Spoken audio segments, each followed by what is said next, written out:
we present Jimmy Clitheroe as the Clitheroe Kid with Peter Sinclair, Patricia Burke, Danny Ross and Diana Day in...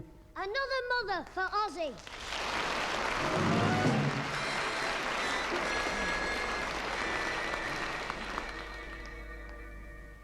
Jimmy Clitheroe, you'll apologise to Mr. Higginbottom and you'll stop telling all these lies. But, Mum, I thought it was true. I mean, Mrs. Higginbottom has gone away from home, hasn't she? Yes, but she's only gone to Wigan, not Australia.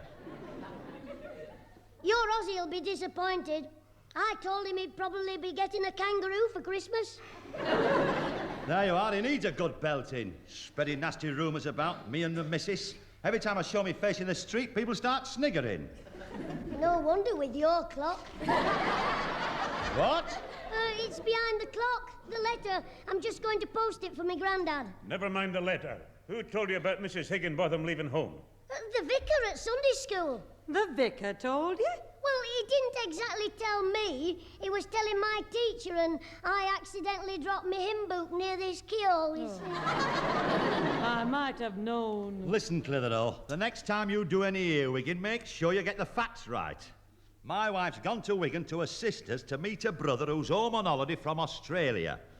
She's not chucked me for a sheep farmer in Wagga Wagga. What?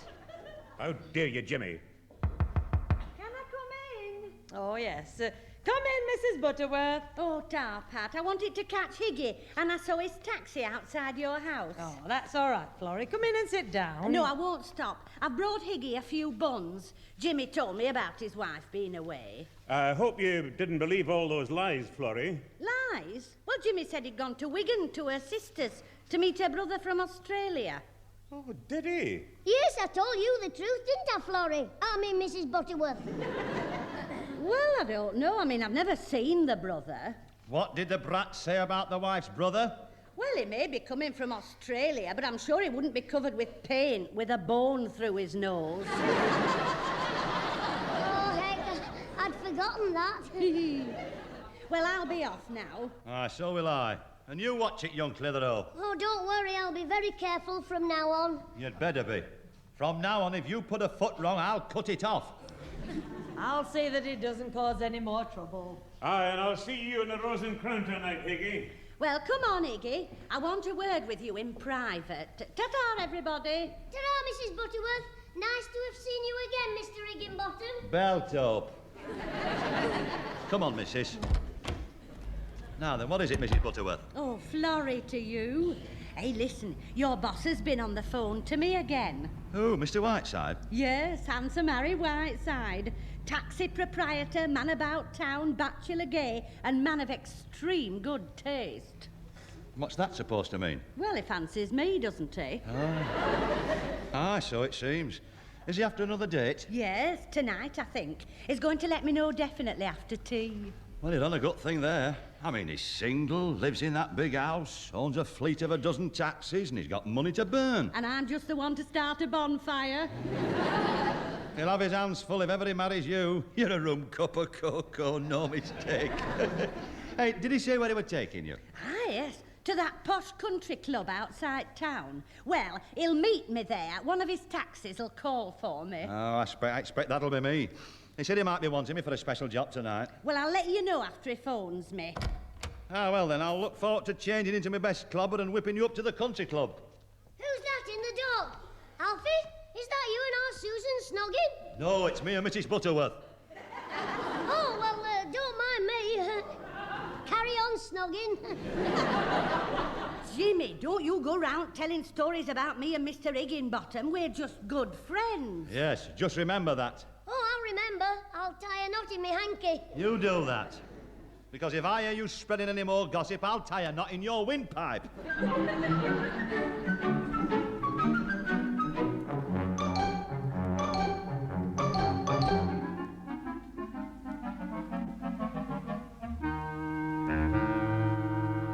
Jimmy Clitheroe, would you mind telling me why I'm standing here cold and wet outside Higginbottom's back door? That's easy. We didn't get any answer at the front door. Oh, look, what have you come to Higginbottom's for? I've told you. He left those buns behind at our house, and my mum said I've got to see he gets them. Ah, well, we've knocked and he didn't answer. Well, what are we going to do? Wait a minute. Let me feel under the mat.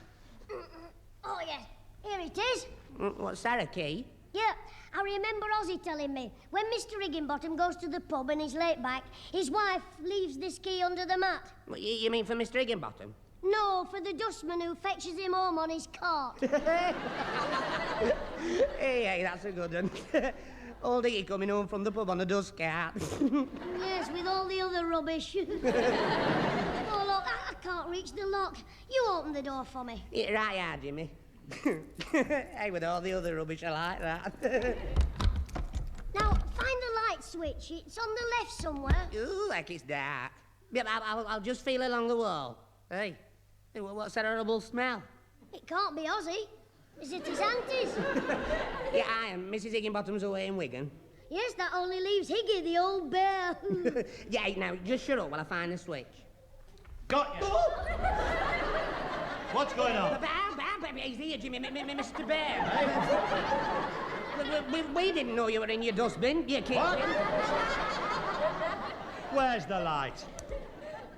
That's better. Now, what's the idea of breaking in here? And it better be a good story or I'll belt you one. Right, tell him, Alfie. Well, you see, you left your buns at Jimmy's and we tried your door and came round to the back because that's where the dustman keeps the key to bring in when you're drunk. Eh? I mean, we wanted to leave your buns in a safe place and we came in the kitchen in the dark, but we knew where we were because it smelled something horrible in it. I mean, look. I've just been cooking Ossie a meal. Oh, now we know what the smell is, don't we, Alfie? Look, I burnt some fat on the gas ring. What's Ossie having with it, chips? I'll part your hair with that rolling pin in a minute. Well, that's nice. After we've taken the trouble to bring your buns for you. If you two are still here after I've answered that phone, I'll have the police after you for breaking and entering. Now clear off the pair of you. Right, that does it. He's asked for it. What are you going to do? Pinch one of his buns. Hello. Oh, it's you, Mrs. Butterworth. Oh, all right then, Florrie. What time shall I pick you up tonight then? 7:30. Right, it's a date, Florrie, love. Yes, just a minute till I shut this door. Hey, it sounds like he's making a date with her. I know, they're going out together. He's taking her to that country club near the gasworks. How do you know? I heard him tell her when they were snogging in our bushes. Snogging? What, Mrs. Butterworth and old Iggy? Yeah. Get away, his wife would never stand for the go. Oh, hey, she's away in Wigan, isn't she? Yeah, it's funny him taking Florrie out like that. Ossie says he never takes Mrs. Higginbottom anywhere. He said the only time his dad took his mum to the country was to pick potatoes at 2 bob an hour.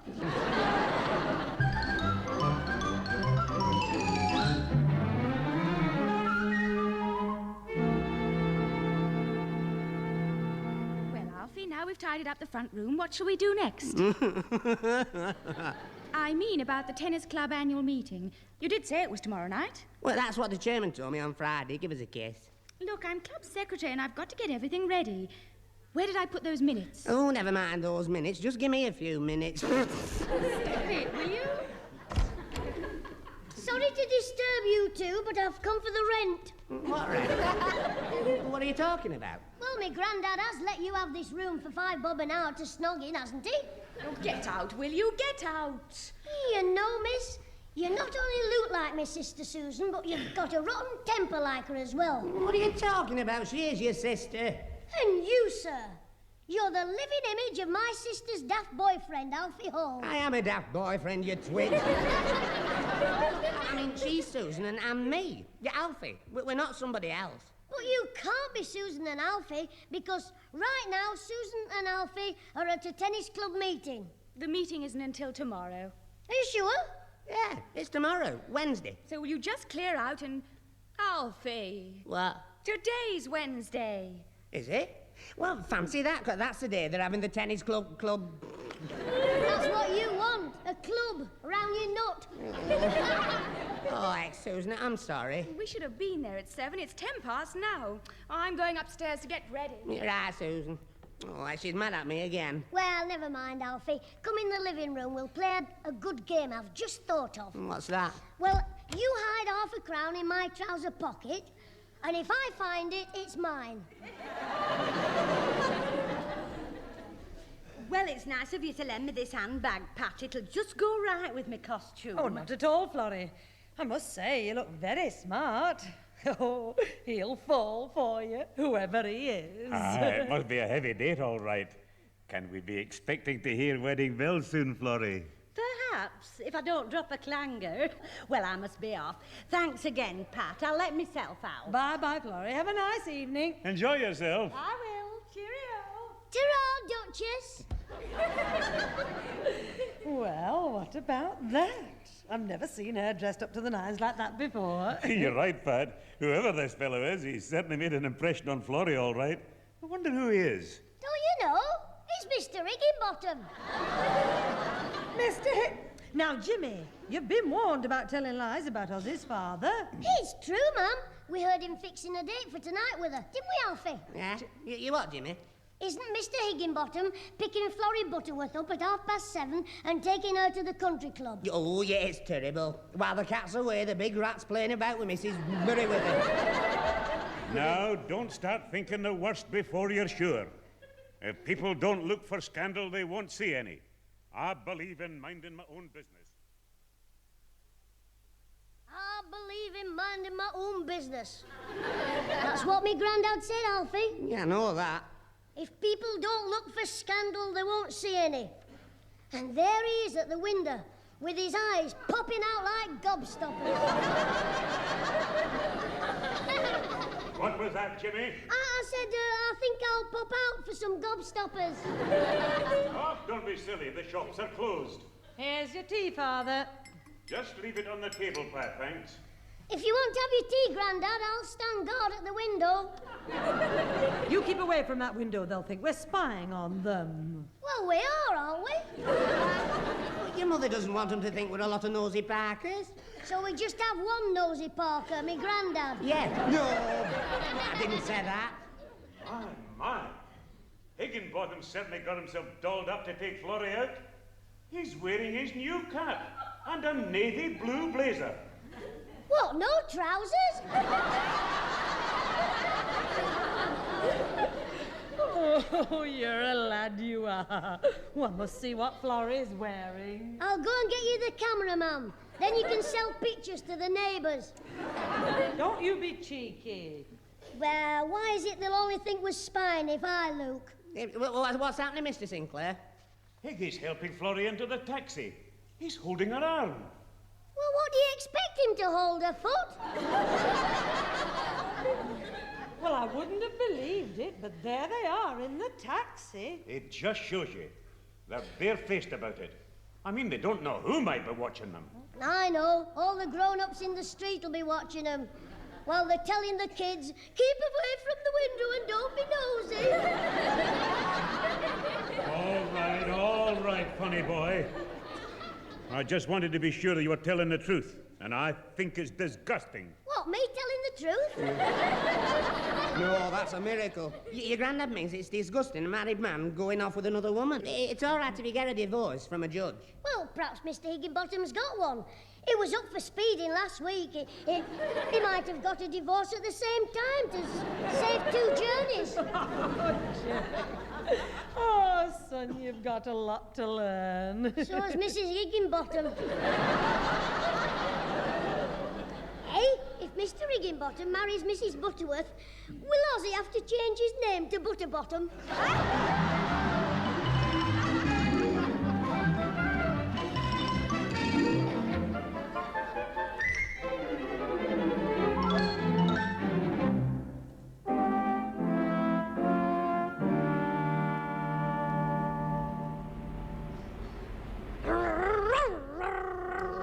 All right, Daredevil Jim, stop shaking. He'll have me back off its stand. And now we proudly present Turnup Clitheroe, the world's champion wall of death rider. Oh, look, stop turning the handlebars about. I'm trying to tighten a knot. Ooh, hey, what a sight, a spanner with a loose nut at both ends. Hey, Alfie, when the fair was here, the wall of death rider had a monkey on the pillion. So what? Well, how about you teaming up with me? Oh, shut up. Hey, here comes Florrie Butterworth, Higginbottom's dream girl. Although with her curlers in, she looks more like a nightmare. Hello there, you two. Hey, what have you been doing with your motorbike, Alfie? Mending it? No, milking it. Oh, you are cheeky. Mrs. Butterworth, when you get married, remember I like wedding cake and I'm very good at parties. I know lots of games. Oh, yes, like at my birthday. Fireman's knock. Every time he opened the door, he squirted you with his water pistol. Now you're jumping the gun. I'm not even engaged yet. Anyway, I can't stop here chatting. I came to see your mother. I'll go round the back. But if we do decide to name the day, you're all invited to a party. When Mrs. Higginbottom finds out what's going on, they won't be hearing wedding bells. It'll be the funeral march. Hey, I wouldn't like to be Mrs. Butterworth. I should think not. The vicar would have a right laugh. Marrying you and Higginbottom. Hey, talking about laughing, our Susan's face has just come round the corner. Oh, has it? Now, shut up, you. There's nothing funny about Susan's face, and don't you forget it. I wish I could forget it. It haunts me. I've warned you, you'll get a clout.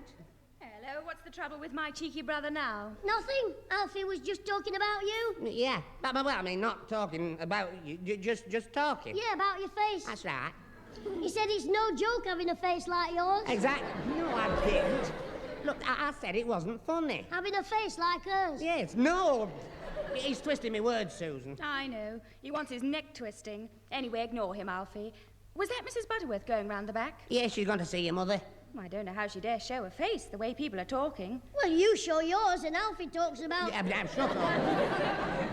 Who's talking about it, Susan? Well, only 5 minutes ago, Mrs. Billington was on about her. Beaky Billington? Oh, she can talk with her nose. You can't see her face for the shadow from a hooter. Keep quiet. She wasn't talking about Mrs. Butterworth's face. It was about her going out with Mr. Higginbottom. Mrs. Billington saw them coming out of the country club the other night with their arms around each other, all lovey-dovey. Well, of course, it'll be all round the town now. Oh, you're not kidding.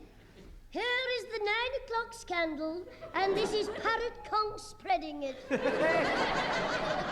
Yeah, you've got something there. Don't laugh, Alfie. He thinks he's funny enough. Anyway, I'd better get in the house and have a wash. Right, oh, mucky nectar off. Look, cut it out. I'll come in as soon as I fix this nut. Try hitting him with a hammer. See you later. Oh, very good. Alfie, you've got one there. She's a witty little... A witty little what? I'm not sure. I think she's a girl. No. Look, why don't you keep quiet? If I had done, Scraggingneck wouldn't have had any news to tell you. Beaky Billington didn't even know it was Mr. Higginbottom with Florrie Butterworth. It was too dark to see. How did she find out? I told her. She was talking to the vicar and said, Mrs. Butterworth seems to have got a new man friend. I said it's Mr. Higginbottom. He's not new, he's second-hand. I don't know about Beaky. You're the scandal monger. Get up now. Watch what you say. Mrs. Butterworth's coming back. Me? You're the blabbermouth who blurts things out. You nearly called her Jezebel yesterday because me granddad said it. I did not, and the name is Jezebel. Hello, Mrs. Butterworth. You didn't stay long. No, because nobody asked me to. Your mother and Grandad seem in a very funny mood. They hardly spoke. Neither did Susan. Have you upset them or something? Me? No. But somebody has, haven't they, Alfie? Yes. Who? You have. I mean, I think, well, maybe, unless it was me. Look, what do you mean? I'll tell you. They're cross with you because he's married. Who? Your boyfriend. And you can't blame him. I mean, well, it's not right, is it, taking another woman's husband? Another woman's husband? What do you think I am? What's that word, Alfie? A Jezebel. Oh. No, but you said... I didn't say it. Mr. Sinclair did. I mean, he was... Oh, did he? Now, look, where have you got this nonsense about my gentleman friend being married? We know he is. And he's no gentleman. His son's as old as Jimmy. His son? But Mr. Higginbottom assured me he was single. Well, Higginbottom's a liar. He's married. And Alfie'll tell him, won't you? Yes, I will. No, I won't. No, but I will. I'll do more than tell him. I'm going round to his house now and he'll feel the weight of my hand. And after that, I'll deal with the other one. Hey, Alfie, she's going to clout Ossie as well.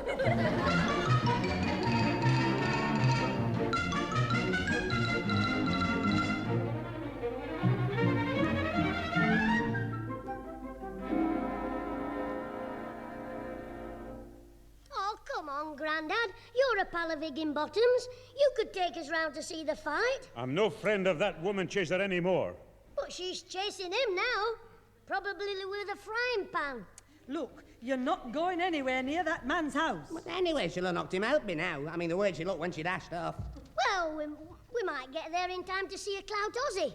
Look, nobody's taking you because nobody wants to see a fight. Only a savage would stand and watch somebody being hurt. Mother, it's Mrs. Butterworth and Mr. Higginbottom. Never mind the introductions. Let me get my hands on him. There you are, you little brat. Alfie, Mr. Higginbottom wants you. What do you want? Shut up, stupid. You little troublemaker. Come here. Take your hands off him, Higginbottom. What's the idea of bursting in like this? Now, calm yourself, Iggy. Calm down. I'm sorry, missus, but I warned this son of yours about spreading lies about me. All right, please explain what all this is about, but quietly. Well, Jimmy told me that my gentleman friend was married. But I know Mr. Higginbottom's married. Ossie told me. How does Ossie know? Was he at the wedding? I mean, why should he tell you? Well, it's not a secret, is it? They've been married years, before Ossie was even born. Florrie, will you explain? Well, I've been going out with Mr. Higginbottom's boss. And you're Jimmy and Alfie. His boss? But he took you to the country club. Yeah, well, we heard you making the date. I took her to meet my boss. But according to Ossie and Mrs. Billington and the vicar, I've been carrying on with Florrie here. And that brat told them. And I'm going to belt the living daylights out of him. Help, get him off! No, stop it, Mr. Higginbottom. Yes, if there's any punishing to do, I'll do it. Well, start with Alfie and then hit yourself. You said she was a disgrace when you two were spying on them from the window. Oh, so you've all been at it, have you? Really, Peter, and you, Pat? Now, just a minute. Well, we understood that, that... We heard that you'd made a date, so naturally when we happened to see you getting into his taxi... Happened to see them. Shut up. Yes, we just presumed it was true. Yeah, and that's what I did. Presumed, I mean, not Luke, because I didn't want to be a nosy Parker, because we had one. I mean... Look, we made a dreadful mistake and we're very sorry. Yes, we're very sorry. Well, now they've said they're sorry, let's all forget it and have a cup of tea. Not on your life. Oh, I shouldn't have said tea. You have a brown ale. Look, none of this would have started but for little scandalmonger here. That's where the suspicions came from. Now, Iggy, they've all made mistakes and they've apologised, so let's forget it. Well, I'm willing to forget it for one. He hasn't apologised yet. Hiya, jollipies, hiya, jollipies, hiya, jollipies. Yeah, you see, he's a jolliper, a pillager, a jolliper. He said he's sorry, and so am I. Mr. Higginbottom, you're wanted on the phone. Me? Oh, right. I wonder who wants me. It's probably the zoo. That'll do. You just think yourself lucky that you got away with this. Yes, my lad. And I hope you'll learn to keep your mouth shut in the future. Yeah, and I'll keep my ears shut when he talks to me. It'll still go in through the hole in your head. Oh, Jimmy, you're incorrigible. That does it. That's the last straw that breaks the camel's back. Hello, he's got the hump again. What is it now? That was the wife. She's come home with her brother. And she's waiting for me with a rolling pin. And he's got his Australian boomerang. What for? To clobber me. Because Ossie wrote and said I was getting a divorce and marrying Florrie. Well, fancy that. Yes. And guess who told him to write? You! Help, Grandad, you don't Come want here. to see a fight. I'll tear your limbs from... He's gone. But I'll catch him sometime. If me Grandad's going to the fish shop, I'll have 2 fish cakes and 6 penn'orth. Keep it in the oven till I get back.